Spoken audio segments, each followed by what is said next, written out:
Assalamualaikum warahmatullahi wabarakatuh. Jumpa kembali bersama saya Joko di West Progo Channel.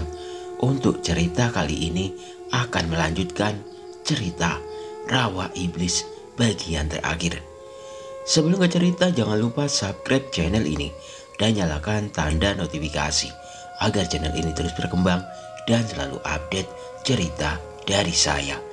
Bagi teman-teman yang ingin membacanya langsung ceritanya, linknya di kolom deskripsi.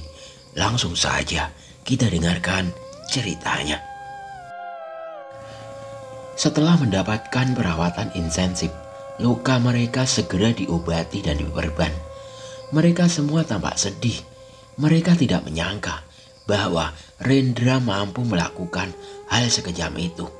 Clara datang menghampiri pria itu. "Kakak," panggil Clara kepadanya. Rendra langsung memeluk tubuh Clara sembari menangis terisak-isak. "Maafkan aku, Clara. Maaf jika aku mengecewakan kalian semua," isak pria itu. "Kak, semua orang pasti melakukan kesalahan. Asalkan kakak mau menebusnya, kami semua akan memaafkan kakak," ujar wanita itu. Ayu ikut mendatangi pria yang sudah dinikahinya hampir 7 tahunan itu. "Papa jangan sedih ya, kami semua akan mendukung Papa," timpal Ayu. "Maafin Papa, Mah. Maaf atas semua yang pernah kulakukan di masa lalu," isak pria itu. Ayu datang lalu memeluknya. Rendra masih terisak-isak di pelukan wanita itu. Semua orang ikut berliang air mata. Yazkia tiba-tiba pingsan dan membuat gadis cilik itu ikut dirawat di rumah sakit. Dokter mengatakan Kia hanya shock dan kelelahan, maka gadis cilik itu bisa dibawa pulang ke rumah. Besoknya saat pemakaman jenazah Rahma, semua tampak hadir di sana. Lina dan Burham tidak bisa hadir karena harus menjaga Kia di rumah. Gadis cilik itu mulai mengingat semua kejadian karena sudah tidak meminum air yang selalu diberikan Dina. Rendra meminta maaf pada Dina dan ibunya Rahma atas perlakuannya. Namun wanita itu sangat marah pada Rendra.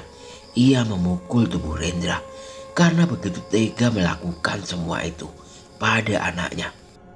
Rendra berjanji akan menyerahkan diri pada pihak yang berwajib dan menjalani hukuman. Mereka semua berdoa agar arwah Rahma diterima di sisi Yang Maha Kuasa. Saat pemakaman itu berlangsung, mendadak angin putih seperti menyusup ke tubuh Clara dan membuat wanita itu tidak sadarkan diri. "Clara!" teriak Afgan yang berada di tempat di samping wanita itu. Ia segera membawa Clara pulang ke rumah wanita itu. Lina dan Burhan kaget kenapa mendadak Clara seperti itu lagi. Lina sempat merasa lelah dan putus asa melihat keadaan semua keluarganya yang makin kesini makin hancur. Allah mungkin marah pada mereka semua. Saat Clara tidur, ia diperlihatkan sebuah penglihatan. Di dalam penglihatan Clara, sore itu suatu hari seorang wanita sedang berjalan di pekarangan rumah yang besar. Ia tak sengaja melihat sebuah tangan keluar dari gundukan tanah. Karena rasa penasaran, wanita itu langsung menggali gundukan tanah itu dan mendapati seorang wanita yang sudah terluka parah. Namun wanita itu masih bernapas. Ia segera membawanya ke rumah Ki Anom, pria tua yang menjadi dukun dan tinggal di tengah hutan sendirian. "Siapa yang kau bawa ini?" tanya Ki Anom saat melihat Andin membawa wanita lain. "Saya menemukan wanita ini terkubur hidup-hidup, Ki. Saya rasa dia juga memerlukan bantuan kita," jawab Andin. Pria tua itu melihat tubuh Rahma yang sangat molek dan beberapa kain yang sudah robek pula. "Bawa dia ke belakang, lalu bersihkan tubuhnya," perintah Ki Anom. "Baik, Ki," sahut Anggi. Ia segera membersihkan tubuh Rahma dan mengganti bajunya. kemudian membaringkan tubuh wanita itu di atas ranjang. Ki Anom datang lalu membaca beberapa mantra agar wanita itu bisa bangun lagi. Rahma tersentak lalu bangun dari tidurnya. "Di mana aku?" tanya wanita itu heran. Ki Anom tersenyum lalu meninggalkan kamar itu. "Urus dia," perintah pria itu pada Anggi.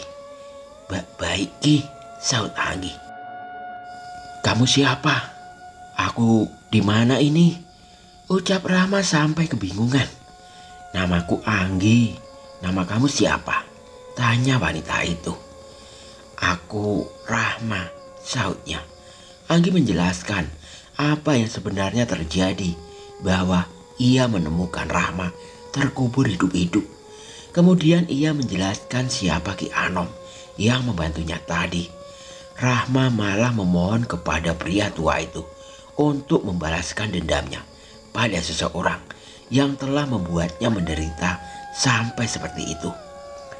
"Itu tidak mudah. Ada beberapa syarat yang harus kamu penuhi," ujar Ki Anom. "Apa itu Ki? Saya akan melakukannya," sahut Rahma bersemangat. Pria tua itu mendekati Rahma dan mulai merabat tubuh wanita itu. Rahma hanya menatapnya dengan heran. "Kamu harus melayaniku dulu, baru aku bisa memberikan kekuatan itu," ujar Ki Anom menatapnya. Rahma diam sejenak, lalu ia berkata lagi. "Baik Ki, aku akan melakukannya," sahut Rahma dengan tegas. Ki Anom tertawa puas. Kini ia bisa menikmati tubuh Rahma yang begitu menggairahkan. Malam itu setelah mereka melakukan hubungan badan, Rahma harus dimandikan di dalam bak air dengan kembang 7 rupa. Ki Anom tampak membacakan beberapa mantra agar tubuh Rahma terisi kekuatan. Rahma juga disuruh mencuci janin yang baru dilahirkan dari rahim seorang wanita. Rahma langsung memakan janin yang masih berlumuran darah itu layaknya makanan saja. Kini tubuh Rahma sudah benar-benar kuat dan memiliki kekuatan yang ia inginkan. Namun ia tetap belum bisa meninggalkan hutan itu karena setiap malam harus merayani pria tua itu. Suatu hari Anggi dan Rahma berbincang-bincang. Ia mengatakan pada Anggi untuk bersama-sama membunuh Ki Anom. "Apa kamu yakin dengan keputusanmu itu? Itu sangat berbahaya," ujar Anggi. "Apa kamu mau setiap hari melayani pria tua itu?" "Aku benar-benar gak tahan," ungkap Rahma. "Lalu apa rencanamu?" tanya Anggi. Rahma tersenyum jahat lalu membisikkan sesuatu pada telinga Anggi. Suatu hari Anggi yang biasanya memberikan sarapan pada Ki Anom terlihat gugup. "Kenapa kamu gemetar seperti itu? Kamu sakit ya?" tanya Ki Anom. Enggak Ki, ini makanannya," sahut Anggi menyodorkan sepiring nasi beserta air. Ki Anom memakan nasi itu tanpa merasa curiga sama sekali. Namun beberapa saat kemudian leher pria itu seperti tercekik. "Apa yang kau berikan padaku?" rintih pria tua itu. Rasakan pria tua. Sebentar lagi kau akan mati dengan racun ini," tawa Rahma yang tiba-tiba masuk ke ruangan itu. Kamu?" rintih Ki Anom menahan rasa sakit. Sebelum Ki Anom mengembuskan napas terakhirnya, pria itu mengutuk Rahma agar tubuhnya membusuk dan tidak diperbolehkan keluar dari hutan itu selama-lamanya.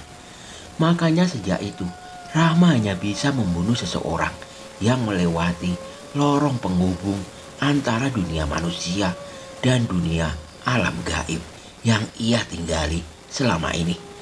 Anggi sempat membantu wanita itu beberapa kali. Namun wanita itu mendapatkan jodohnya dan meninggalkan hutan itu. Karena tidak terima ditinggal sendirian, Rahma akhirnya membunuh Anggi dan arwahnya dijadikan budak selama ini. Anggi harus menuruti semua perintah Rahma karena ia mengikatnya dengan kekuatan yang diberikan Ki Anom. Clara terbangun saat dibacakan doa-doa yang dilantunkan oleh Afgan. Wanita itu segera memeluk Afgan dan menangis terisak-isak. "Syukurlah kamu sudah bangun, Rak. Aku khawatir sama kamu," ujar pria itu. Clara menceritakan semua yang baru saja ia lihat.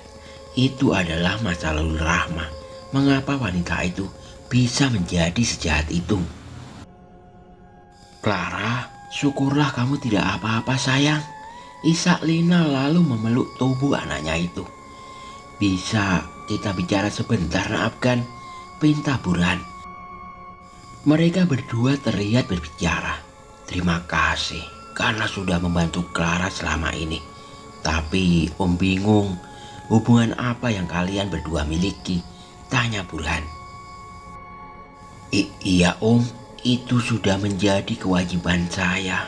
Sebenarnya saya menyukai Clara sejak dulu, saut Afgan tanpa basa-basi. "Apa kalian sudah berpacaran?" tanyanya lagi. "Iya Om," sautnya seraya nyengir. Burhan menepuk bahu pria itu. "Bawa kedua orang tuamu untuk datang kemari. Om ingin bertemu dengan mereka," pinta Burhan tiba-tiba. Baik Om," saut Afgan sembari tersenyum. Hari itu Rendra harus ke kantor polisi dan menjalani hukumannya. Ia dijatuhi hukuman 5 tahun penjara atas tuduhan perencanaan pembunuhan. Ayu dan semua keluarganya ikut sedih, namun itu sudah menjadi keputusannya sebagai wujud dari permintaan maaf kepada semua orang. Clara sudah kembali ke kampus karena keadaannya sudah membaik. Vino dan Mawar menghampiri wanita itu yang sedang menikmati makanannya bersama sang kekasih. "Padahal baru 2 hari kamu gak masuk kuliah. Kenapa seperti 2 tahun lamanya?" "Aku kangen, Rak," ujar Mawar sembari memeluk Clara. "Iya, aku juga. Lama gak ketemu kalian berdua," saut Clara. "Ini rangkuman pelajaran 2 hari ini. Udah aku salin buat kalian berdua," ujar Vino menyodorkan 2 buah buku ke mereka berdua. Makasih Vin, kamu baik deh," puji Clara. "Cuma ucapan ya, aku gak dapat pelukan nih," celetuk Vino. Mendadak Afgan langsung memeluk pria itu. "Udah kuwakilkan, awas kalau macam-macam," ancam Afgan. Siapa yang mau dipeluk kamu?" bantah pria itu lagi. Semua ikut tertawa. "Dengar-dengar ada yang mau ketemuan keluarga nih," celetuk Vino tiba-tiba dan membuat Afgan tersedak. "Apaan sih?" bantah Afgan. "Aku ikut senang kalau hubungan kalian mulai ke jenjang serius," timpal Mawar. Clara menatap ke temannya itu. "Kamu sendiri, gimana hubungan kamu dengan Vino? Apa masih digantung saja tuh cowok?" cibir Clara. "Kok aku sih? Itu Mawar yang selalu gak nerima cinta aku," bantah Vino. "Ya gak nerima siapa? Emangnya kamu udah pernah nyatain cinta ke aku?" saut Mawar. "Wah, pelin-pelan kamu Vin. Udah sana tembak," celetuk Afgan. "Ya udah, hari ini mereka berdua jadi saksinya. Maukah kamu menjadi pacarku Mawar?" tanya pria itu sungguh-sungguh. Gak romantis amat," cibir Mawar. Vino membuka tas yang selalu ia bawa ke kampus. Sebenarnya dia memang sudah menyiapkan sesuatu untuk wanita itu. Namun ia masih tidak punya keberanian untuk mengatakannya. Vino membawa sebuah kotak lalu mendatangi Mawar. "Maukah kau menerima cintaku Mawar? Aku berjanji akan membahagiakanmu," ujar pria itu seraya menyodorkan sebuah kotak berpita merah. "Ini apa?" tanya Mawar. "Buka aja, aku sudah mempersiapkan ini jauh-jauh hari," sahut pria itu. Mawar mengambil kotak itu dan membukanya. Terdapat sebuah gelang yang berukiran kupu-kupu yang sangat cantik. Mawar tersenyum puas. "Kok nggak dijawab sih?" tanya pria itu lagi yang menunggu jawaban dari Mawar. "Iya, aku terima cinta kamu. Makasih untuk hadiahnya. Tahu aja kalau aku suka kupu-kupu," jawab Mawar. "Apa sih yang gak aku tahu dari kamu?" ujarnya dengan sombong. "Dasar sombong," celetuk Mawar. "Ye, akhirnya kita jadian juga. Aku seneng banget," ujar Vino seraya memeluk tubuh wanita itu yang baru saja menjadi kekasihnya. Ini di kampus ada kamera tuh," celetuk Afgan. Mereka akhirnya terhenti berpelukan. Lalu Vino kembali ke kursinya. "Selamat ya buat kalian berdua," ujar Clara memberikan selamat. "Terima kasih, kalian juga," sahut Mawar. Berganti hari. Hari itu sedang diadakan pertemuan keluarganya antara keluarga Afgan dan Clara. "Assalamualaikum," sapa beberapa orang di depan rumah milik Burhan. "Waalaikumsalam. Harry, lama kita tidak ketemu," ujar pria itu sambil bersalaman. "Iya, setelah lulus sekolah kita sibuk dengan urusan masing-masing," sahut Harry. "Ayo masuk semuanya," perintah Burhan pada mereka. "Sarah, kamu tidak berubah sama sekali. Tetap cantik seperti dulu," puji Lina pada teman SMA-nya itu. "Ah, biasa aja. Anakmu lebih cantik seperti dirimu. Sampai-sampai anakku terpikat sama anakmu," celetuk Sarah dan membuat mereka semua tertawa. Di meja makan, mereka semua berkumpul sambil berbincang-bincang. "Apa ini cucu pertamamu? Imut sekali," puji Sarah yang melihat Kia. "Iya, ini menantu dan cucuku," sahut Lina. Kia, ayo beri salam," pinta Ayu pada anaknya itu. "Salam Oma, namaku Kia," ujar gadis cilik itu dengan manja. "Salam sayang.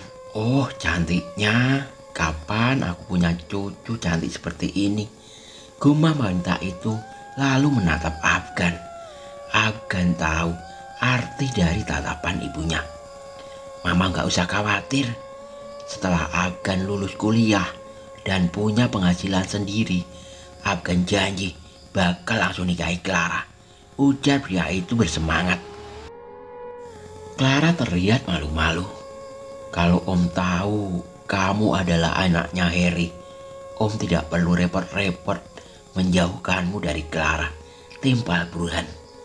"Kamu ini Han, masih aja kolot.